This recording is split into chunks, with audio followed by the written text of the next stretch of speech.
حضرت عبداللہ بن عمر رضی اللہ تعالیٰ عنہما سے روایت ہے، رسول اللہ صلی اللہ علیہ وسلم نے فرمایا، جس نے شراب پی اور اسے نشہ ہو گیا، اس کی 40 دن تک نماز قبول نہیں ہوگی، اور اگر وہ توبہ کیے بغیر مر گیا تو جہنم میں داخل ہوگا۔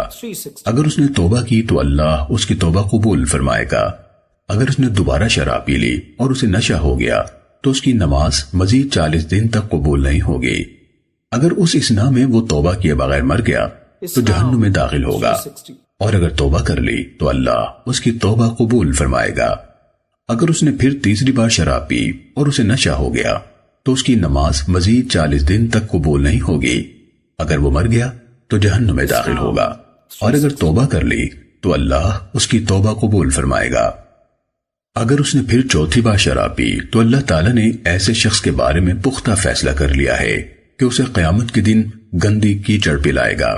صحابہ کرام رضی اللہ عنہم نے عرض کیا، اے اللہ کے رسول، گندی کیچڑ سے کیا مراد ہے؟ آپ صلی اللہ علیہ وسلم نے فرمایا، جہنمیوں کی پیپ اور گندگی۔ سنن ابن ماجہ حدیث نمبر 3377۔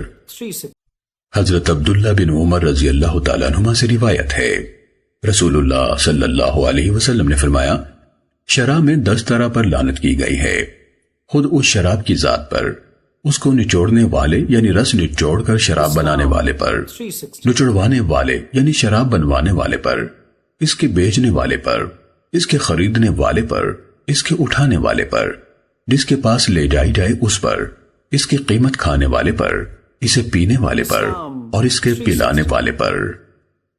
سنن ابن ماجہ حدیث نمبر 3380۔